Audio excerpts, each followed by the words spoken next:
इसके अतिरिक्त लोक निर्माण विभाग में एक बड़ी धनराशि 2,501 करोड़ रुपए का, ऊर्जा विभाग में 1609 करोड़ की और लघु सिंचाई में 1642 करोड़ की योजना है। इसके अतिरिक्त इस बजट के माध्यम से कई नई योजनाएं भी हम राज्य के अंदर प्रारंभ कर रहे हैं और विशेषकर इस वर्ष के समाप्ति पर 2027 जैसे इसी वित्तीय वर्ष के अंतर्गत वर्ष 26-27 में 27 के प्रारंभ में मकर संक्रांति के दिन से हमारे राज्य के अंदर कुंभ मेला प्रारंभ होगा।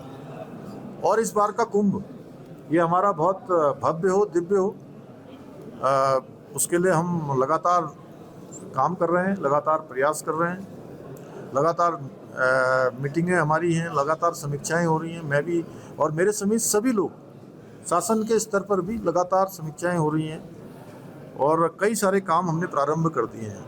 मैं आदरणीय प्रधानमंत्री जी का धन्यवाद करना चाहता हूं कि हमने उनसे अनुरोध किया था कि इस बार हम कुंभ मेला यहाँ पर आयोजित कर रहे हैं और 2021 में हमारे राज्य के अंदर कुंभ हुआ था, लेकिन उस समय आप सबको पता है कि कोरोना महामारी के कारण से वो बीच में ही थोड़ा बहुत ज़्यादा नहीं हो पाया, बीच में ही इसको रोकना भी पड़ा था क्योंकि महामारी फैल गई थी। इसलिए इस बार कुंभ में बड़ी संख्या देश दुनिया के लोगों की आने वाली है, तो प्रधानमंत्री जी ने हमको तत्काल सहायता के रूप में 500 करोड़ रुपए की धनराशि भारत सरकार ने हमको दी है, जिससे हम अपने अवस्थापना के कार्य तैयारियों के काम आगे बढ़ा रहे हैं तेज़ी से। मैं प्रधानमंत्री जी का धन्यवाद भी करता हूं और अभी जो कुंभ मेले के लिए हमने मुख्य रूप से 1027 करोड़ रुपए का प्रावधान इसमें किया है इस बजट में। और भी अगर चूँकि अन्य जो भी आवश्यकताएं पड़ेंगी, कुंभ भव्य हो, दिव्य हो, सनातन का उद्घोष यहाँ से हो, पूरी दुनिया के अंदर देवभूमि उत्तराखंड का एक अच्छा अनुभव लेकर हमारे देश दुनिया के लोग जाएं, उसके लिए हम हर संभव अच्छा कुंभ यहाँ पर आयोजित हो, उसके लिए हम काम कर रहे हैं। और धनराशि की भी आवश्यकता होगी तो धनराशि का और भी प्रावधान किया जाएगा, उसमें कोई कमी नहीं की जाएगी। और विश्व बैंक साहित्यिक जो सार्वजनिक हमारा वित्तीय प्रबंधन सुदृढ़ीकरण है, उसके लिए 110 करोड़ रुपए का प्रावधान किया गया है। ऐसे कोलोनाइजेशन प्रोत्साहन के लिए भी, IIT उन्नयन हेतु, साइबर सिक्योरिटी के लिए, इको टूरिज्म स्थापना के लिए, प्रदेश में स्पिरिचुअल इकोनॉमिक जोन जो बहुत महत्वपूर्ण है, उसके बारे में अभी मैंने अपने बजट भाषण में उल्लेख किया था, आप लोग सुन ही रहे होंगे। क्योंकि मैं उसको ज़्यादा विस्तार से बताऊंगा तो मुझे लगता है कि आप लोगों को वो रिपीट हो जाएगा, उसको रिपीट नहीं करना है। प्रदेश में आपदा सखी के लिए भी हमने इसमें प्रावधान किया है। इस बजट में हम BVG रामजी विकसित भारत ग्रामीण रोजगार गारंटी एवं रोजगार मिशन के लिए 705 करोड़ रुपए का इस बजट में प्रावधान किया गया है।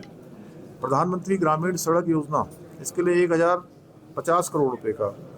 और जल जीवन योजना जो कि हर घर से नल पहुंचाने के लिए एक बहुत आवश्यक, बहुत महत्वाकांक्षी योजना है माननीय प्रधानमंत्री जी की, उस योजना के लिए 1342 करोड़ रुपए का प्रावधान किया गया है।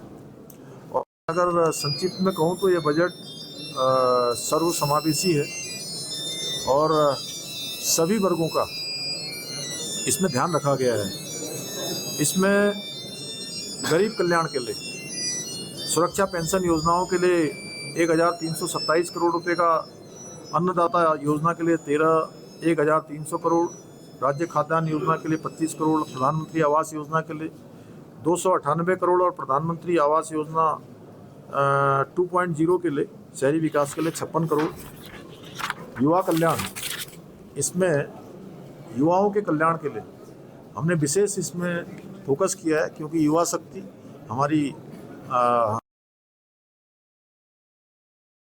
पूंजी है और विकसित भारत के संकल्प को पूरा करने में इस अमृत काल में युवा हमारे बहुत महत्वपूर्ण, जिनको विकसित भारत बनाने में अपना हर दृष्टि से योगदान देना है, तो हमारी प्राथमिकता में है। इसलिए शिक्षा एवं खेलकूद के लिए इसके राजस्व मद में हमने 11,871 करोड़ एवं पूंजीगत मद में 888 करोड़ का प्रावधान किया है। इसी प्रकार कौशल विकास के लिए राजस्व मद में कि युवा हमारे कौशल भी प्राप्त करें और रोजगार भी प्राप्त करें, हर दृष्टि से वो सामर्थ्यवान बने, तो उसमें 586 करोड़ का पूंजीगत मद में और 134 करोड़ रुपए जिसमें मुख्यतः सेंटर ऑफ एक्सीलेंस का निर्माण किया जाना है, ये किया गया है।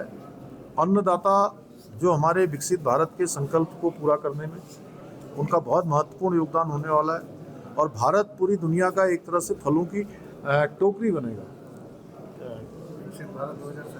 विकसित भारत 2047 का। तो उसके लिए राजस्व मद में हमने 1113 करोड़ पूंजीगत मद में और राजस्व मद में 1113 करोड़ और पूंजीगत मद में 342 करोड़ का प्रावधान किया गया है।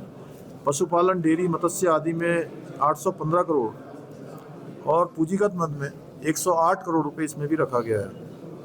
नारी शक्ति, चूँकि उत्तराखंड राज्य के अंदर हमारी नारी शक्ति का हर दृष्टि से राज्य को चलाने में भी और राज्य की जो अर्थव्यवस्था है उस व्यवस्था में भी उनका बहुत बड़ा योगदान है। आज पूरे राज्य के अंदर हमारी मातृशक्ति जहाँ अनेक प्रकार के उत्पाद बना रही है, स्वयं सहायता समूह चला रही है, छोटे छोटे काम करके अपनी पहचान बना रही है। हाउस ऑफ हिमालय ब्रांड, उसमें अनेक उत्पाद हमारी महिलाओं के हैं और उनके बनाए हुए उत्पादों को आज देश दुनिया में पहचान मिल रही है। हर दृष्टि से महिलाएं कठिन चुनौतियों के बाद भी आज आगे बढ़ रही हैं। इसलिए इस बजट में समर्पित रूप से महिलाओं के कल्याण के लिए जो जेंडर बजटिंग है, अभी किसी मित्र ने मुझे पूछा भी था अभी नीचे आते हुए आप ही में से कि एक बड़ा बजट इसमें रखा गया है, तो ये हमारी प्राथमिकता में है। मातृशक्ति, नारी शक्ति, मैं ये मानता हूँ कि जो प्रधानमंत्री जी ने बाबा केदार के धाम से उन्होंने उद्घोष किया था कि 21वीं सदी का तीसरा दशक उत्तराखंड का दशक होगा। मैं पूरे उत्तराखंड में जाने के बाद, पूरे उत्तराखंड का भ्रमण करने के बाद, अनेक हमारी मातृशक्ति के सम्मेलनों में, उनके कार्यक्रमों में, उनके द्वारा बनाए हुए प्रदर्शनी उत्पाद देखने के बाद मैं कह सकता हूँ, मेरा विश्वास दृढ़ हो गया है कि प्रधानमंत्री जी के जो शब्द उनके मुंह से निकले थे, उन शब्दों को साकार करने में, उसको संकल्प से सिद्धि तक पहुंचाने में कोई अगर अग्रदूत का काम करने वाली है तो उत्तराखंड की नारी शक्ति करने वाली है, उत्तराखंड की मातृशक्ति करने वाली है। वो इस की ध्वजवाहक हैं, सबसे आगे चलने वाली है। इसलिए हमने इस जेंडर बजटिंग के अंतर्गत 19,692 करोड़ रुपए का बजट का हमने नारी शक्ति के लिए प्रावधान किया है। आप ये मान सकते हैं कि लगभग 20% 1/5 के लगभग ये बजट हमने मातृशक्ति के लिए इसमें प्रावधान किया गया है। इसमें सक्षम आंगनबाड़ी एंड पोषण की योजना के लिए 598 करोड़, प्रधानमंत्री पोषण मिशन के लिए 149 करोड़, राज्य में प्रसूता के लिए ईजा बोई शगुन योजना के लिए 14 करोड़, मुख्यमंत्री महालक्ष्मी किट योजना के लिए 30 करोड़, नंदा गौरा के लिए 220 करोड़। जैसे राज्य में सेब की नर्सरी विकास के लिए भी हमने धनराशि का प्रावधान किया है। ये एक तरह से एक विंडो खोली है उसके लिए भी।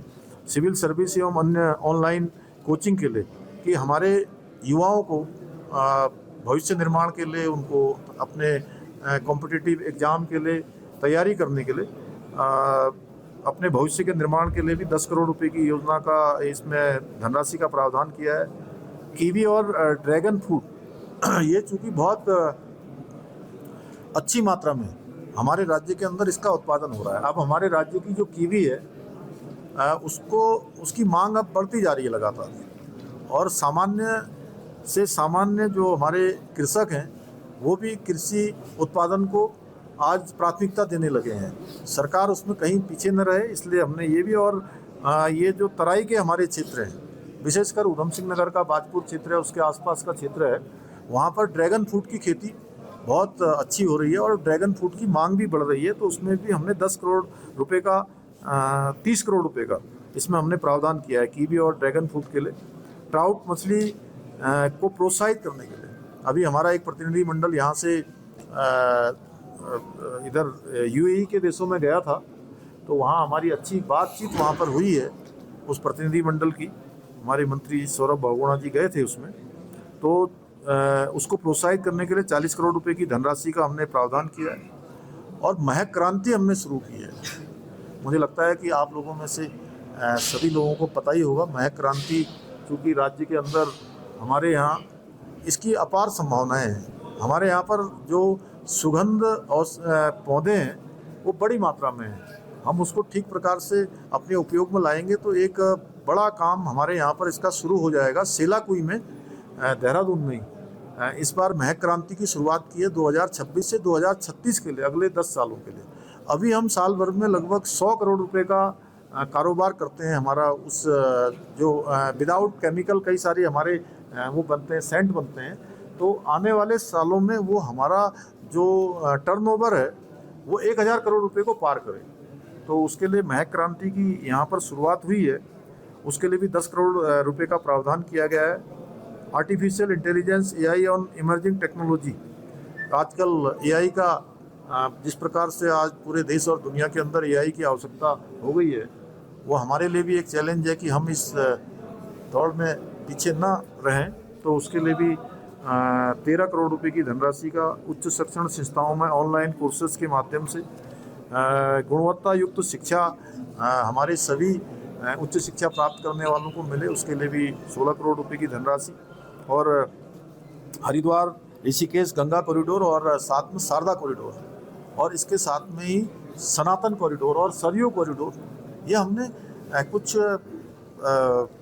ये नवाचार के रूप में कि राज्य के अंदर हमारे यहाँ से गंगा जी निकलती हैं, तो ऋषिकेश और हरिद्वार आज पूरी दुनिया के लोग आते हैं।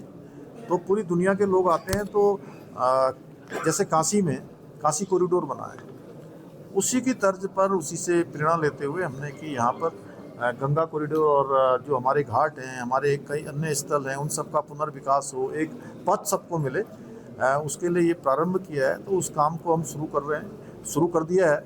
और वहाँ माँ पूर्णागिरी के धाम जाने वाले और पूरे साल भर कई लाख लोग माँ पूर्णागिरी के दर्शन के लिए आते हैं। तो वो शारदा जी पर शारदा रिवर फ्रंट बने, शारदा रिवर फ्रंट और इन सब मिल के इसमें भी चूँकि एक फंड खोला है, लेकिन आने वाले समय में ये हमारा लगभग 1500-2000 करोड़ का जो है इसमें भी बजट का हमने प्रावधान किया, जो भारत सरकार का शासकीय जो फंड भारत सरकार हमको विशेष सहायता के रूप में देती है, उसमें हमने इसका प्रावधान किया गया है। तो अब ये बहुत विस्तार से मैंने आपको सब चीज़ें बताई दी हैं।